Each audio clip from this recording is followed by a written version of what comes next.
Hoy estamos viviendo una cuarentena, que ya se nos ha hecho larga. Yo aquí, desde mi refugio, diría el padre Cantalamessa, desde la cárcel de mi propia casa, ya tengo 5 meses encerradito aquí por esta bendita cuarentena. Pero quiero decirles que esta cuarentena no es la primera de la Biblia. En la Biblia tenemos varias cuarentenas. Que cuarentena, para comenzar, no es 40, no es relativo a 40, un número matemático, 39 más 1. No.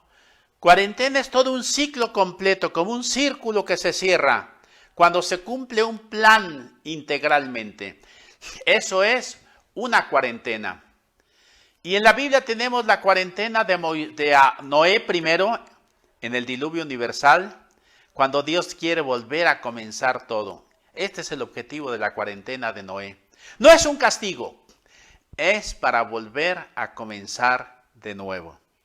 Segunda cuarentena que yo encuentro es la cuarentena de Jonás, el profeta, que predicó 40 días en Nínive. Su mensaje no era muy halagador, era un poquito, al estilo Testigos de Jehová. Muy negativo, amenazante.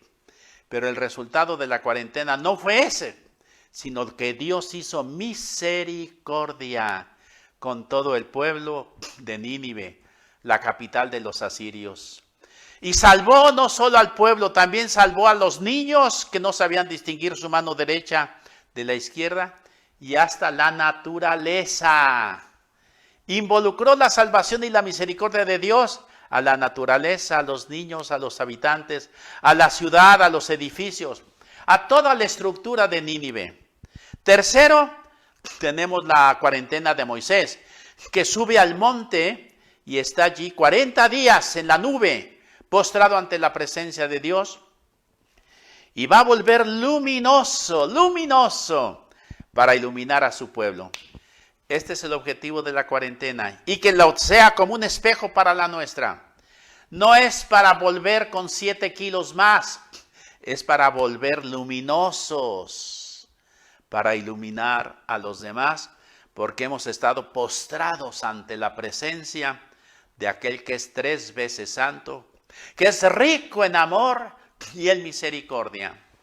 Después tenemos la misericordia de los apóstoles, que Jesús se les aparece a ellos durante 40 días, desde el día de su resurrección hasta el día de la ascensión, para mostrarles de que estaba vivo. Para eso era esta cuarentena. No solamente un acto grandioso de una aparición celestial, no, es para que ellos tengan la prueba sensible, vital, y una prueba comunitaria de que Él está vivo. La cuarentena no se vive solo. O nos salvamos todos como en el arca, o todos podríamos perecer, cada quien en su propio sepulcro. La cuarentena de los apóstoles fue pues para tener una experiencia viva de que Jesús ha resucitado, de que Jesús está vivo y vivifica. Para eso fue. Pues bien, con estos ejemplos yo he querido comenzar a decir lo siguiente. También Jesús vivió su propia cuarentena para enseñarnos a nosotros a vivir nuestra propia cuarentena. Así es. Por eso el día de hoy yo voy a hablar de la cuarentena de Jesús. Ya muchos están adivinando cuál es esa cuarentena. Cuando estuvo 40 días y 40 noches en el desierto ayunando, preparándose así para su ministerio. Pero aquí va lo interesante, y aquí comienzo entonces propiamente mi tema. La cuarentena de Jesús en el desierto, 40 días y 40 noches en una soledad, que no era soledad, estaba intimando consigo mismo. Y dentro de sí mismo, encontrando al Padre. Y en ese diálogo silencioso, era a través de la palabra de Dios. Repito esto porque es nuevo y nunca lo han escuchado. ¿En el desierto Jesús estaba solo? No. En el desierto Jesús estaba consigo mismo. Y dentro de sí mismo encontraba a ese padre y tenían un diálogo silencioso, porque a veces el silencio expresa más que las palabras. Mi papá nos hablaba más con la mirada, con un gesto, que con un regaño o con una palabra fuerte. Así es el silencio. A veces el silencio es más expresivo y hasta más ofensivo que muchas palabras. El diálogo de Dios, de Jesús con el Padre y del Padre con Jesús era en silencio. Pero ese silencio se expresaba en la palabra de Dios. Vamos pues al desierto, pero antes de ir al desierto, vamos a ir a donde Jesús tuvo su noviciado, tuvo su entrenamiento, tuvo su palestra para capacitarse para resistir 40 días y 40 noches en esa soledad, aridez del desierto, donde hay animales salvajes, víboras mortales y qué sé yo. ¿Cómo Jesús se preparó para ir al desierto? En otras palabras, ¿cómo Jesús se preparó para su cuarentena? Antes, dice la palabra, que vino desde Galilea y bajó al Jordán, donde Juan estaba bautizando. Y después de un diálogo con su pariente, Jesús fue bautizado. Y al salir de las aguas, no como generalmente lo pintan en todos lados, hasta en los templos católicos, muy católicos, y las devociones muy tradicionales, que cuando San Juan está bautizando a Jesús con una conchita, así no era el bautizo antes, El bautismo era sumergirse, inmersión. Pero no fue en ese momento, no. Fue cuando salió del agua, cuando pasaron dos cosas. ¿Qué pasó? Se rasgaron los cielos y una voz le confesó directamente a Jesús: tú, hijo, tú eres mi hijo muy amado, en ti tengo mis complacencias. Una declaración pública del amor y Jesús se siente amado. Jesús experimenta el amor de Dios. Esto es lo primero que Jesús experimenta al salir del agua. Y segundo, dice que bajó el Espíritu Santo como bajan las palomas. Y se posó sobre él, para convertirlo en el ungido, que en hebreo se dice el Mesías, en griego se dice el Cristo. Y por eso nosotros llamamos Jesucristo, Jesús Cristo. Jesús se preparó para la pandemia. Yo no sé si nosotros nos preparamos y por eso andamos como andamos. Nos preparamos con una experiencia del amor de Dios, porque solo a la luz del amor de Dios se entiende el desierto. Solo a la luz de Dios y del amor de Dios se puede comprender qué significa esa soledad y esa aridez de la cuarentena. Si no, es un absurdo, es una locura. Y hasta podemos culpar a Dios de lo que está pasando y decirle: ¿y por qué no haces nada? ¿Por qué no hiciste nada? Sí, ¿por qué? Porque no te preparaste en el Jordán con la experiencia maravillosa del amor personal de Dios. Y segundo, Jesús recibió una plenitud, un bautismo en el Espíritu Santo. Lo principal en el Jordán no fue el bautismo de Juan, porque el bautismo de Juan no daba Espíritu Santo. Lo principal de Jesús en el Jordán fue el bautismo en el Espíritu Santo, que él recibió, que él experimentó y se sintió lleno del Espíritu Santo. Entonces sí, dice inmediatamente el Evangelio de San Lucas que fue llevado al desierto. San Marcos es más expresivo. Dice, fue echado, fue empujado al desierto por el Espíritu Santo. Ese Espíritu Santo que lo llenó se convierte en su guía. Y ahora el Espíritu Santo lo lleva, lo empuja al desierto.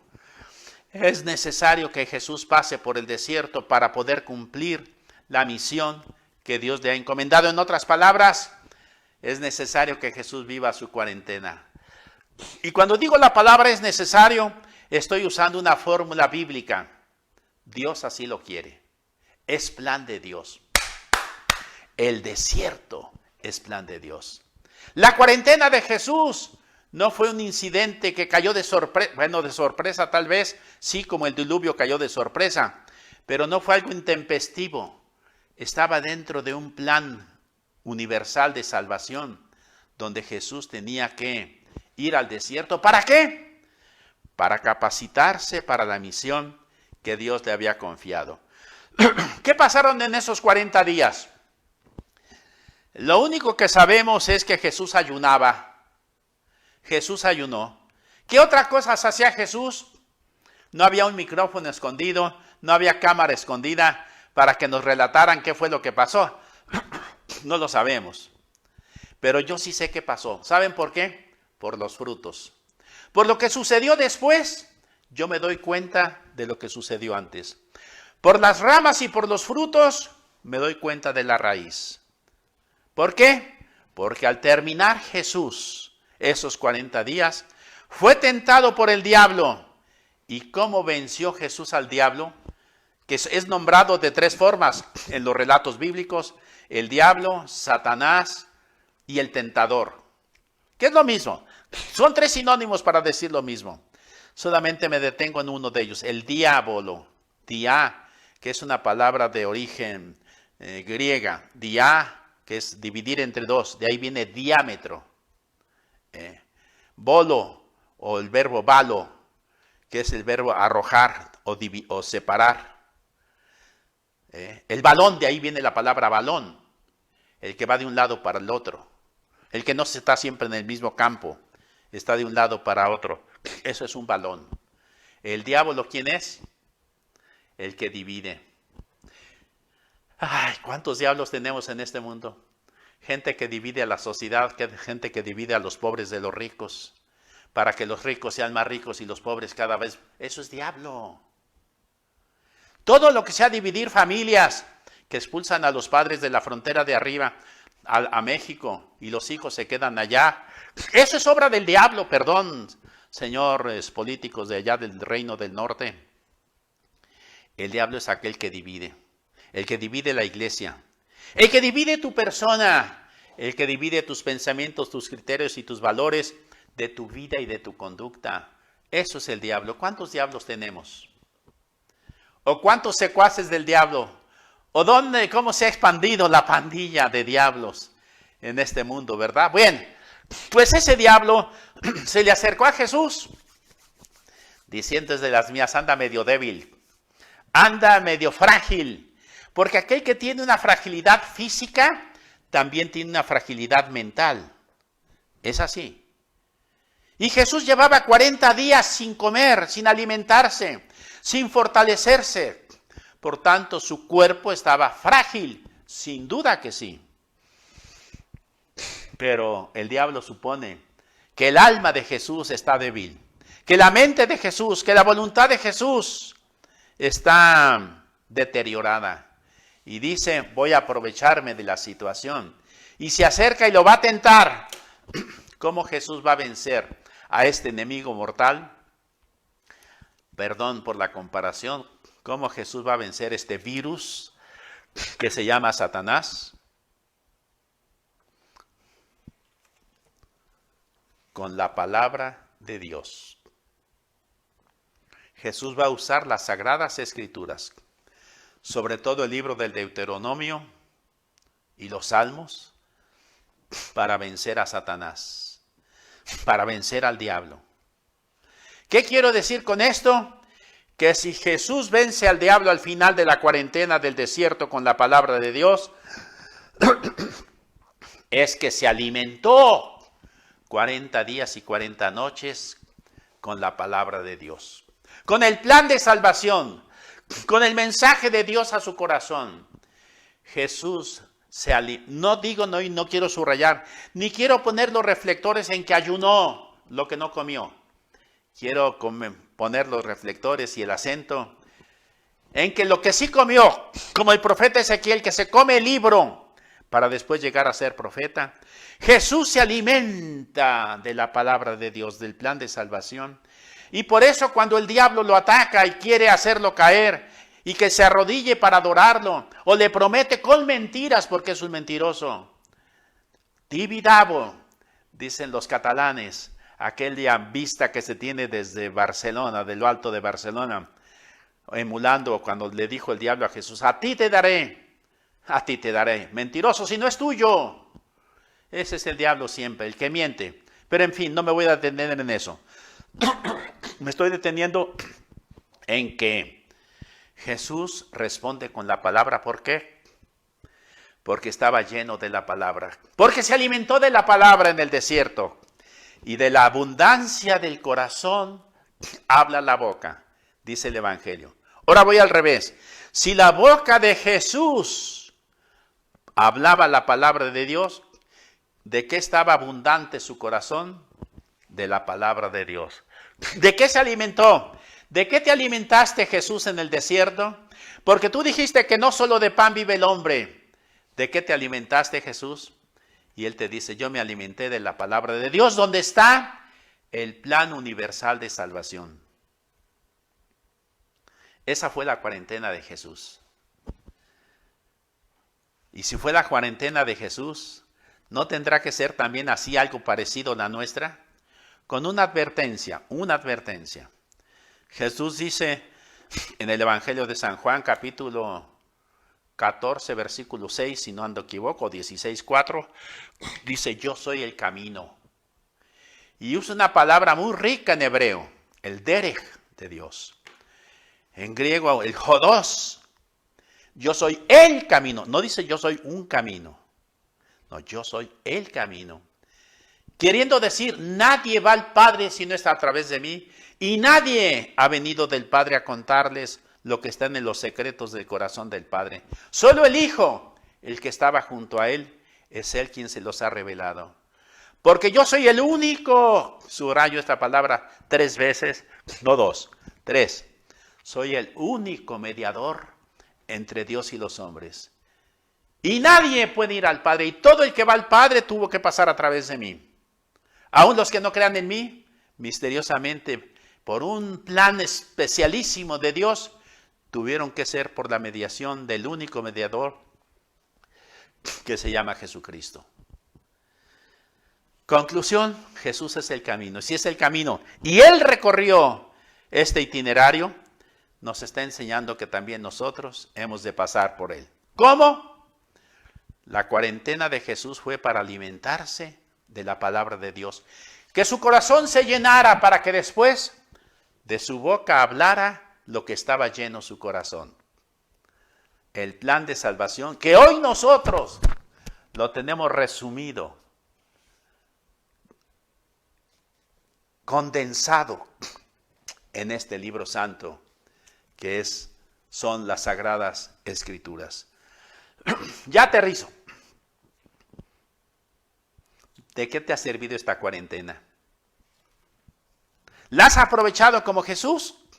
¿O solamente ves el ayuno, lo que no has podido hacer, que no has podido salir, que no has podido ir al cine, que no has podido ir a los centros deportivos, que no puedes abrazar a tu gente querida? ¿Solamente estás pensando en el ayuno? No pienses en él. Yo hoy no puse los reflectores en el ayuno. Puse los reflectores en lo que Jesús sí se alimentó. ¿Y de qué fue? De la palabra de Dios, porque no solo de pan vive el hombre. Por eso no convierto las piedras en pan. ¿Por qué? Porque me estoy alimentando de la palabra de Dios, que es espíritu y que es vida, que es viva y eficaz, que es como una espada de 2 filos que penetra y traspasa los corazones. Amén.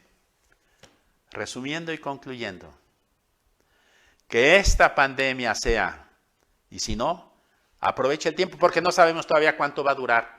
No sabemos ni siquiera si ya vamos a la mitad del camino. Que esta pandemia sea para que te llenes de la palabra de Dios, o sea, del plan de salvación, del por qué Dios suscita cosas y situaciones misteriosas, a veces contrastantes y que a veces no entendemos, pero que tenemos 2 focos o 2 reflectores si quieres, que Jesús tuvo en el Jordán. La experiencia del amor misericordioso de Dios que le declara públicamente, tú eres mi hijo, y el reflector del Espíritu Santo que lo llena, que lo bautiza. ¿Para qué? Para darle la fuerza para su ministerio. Y si Jesús venció al peor de todos los enemigos en el desierto antes de comenzar su vida pública, ya sabe y tiene la certeza que puede vencer a fariseos, escribas, a los que se oponen a su ministerio, especialmente a los indiferentes, que tiene fuerza y poder hasta para ir a la cruz, porque él sabe, a la luz de Dios que se lo ha prometido, que al tercer día va a resucitar. Qué diferente es ir al desierto sin antes haber ido al Jordán que después de haber ido al Jordán. Qué diferente es después del desierto si tú tienes la palabra de Dios, perdón, o no tienes la palabra de Dios. Vas a vencer al diablo y a todos los diablos. Y termino y concluyo con una crítica, ya me conocen, una manchita más al tigre. Al diablo no se le vence con agua bendita. Se ríe, hasta le hace falta refrescarse. Al diablo no se le vence con una estampita o un artículo religioso. Al diablo no se le vence con una jaculatoria. No. Al diablo no se le vence con la cruz de San Benito, que ni de San Benito es. Yo estuve con los benedictinos de Pannonhalma en Hungría, que es un centro muy grande de los benedictinos, y les preguntaba de la cruz de San Benito. Dicen, ¿qué? Esa cruz no es de nuestro padre, esa se lo inventaron los comerciantes que quieren interesarse y ganar dinero. Hay gente que cree que la cruz de San Benito es más poderosa que la cruz de Jesús. Conclusión, ninguna de esas formas son para vencer al diablo. Resultan, no son armas eficaces. La única arma que vence al diablo en tu vida personal, tu familia, tu sociedad, tu comunidad y el mundo es la palabra de Dios. Amén.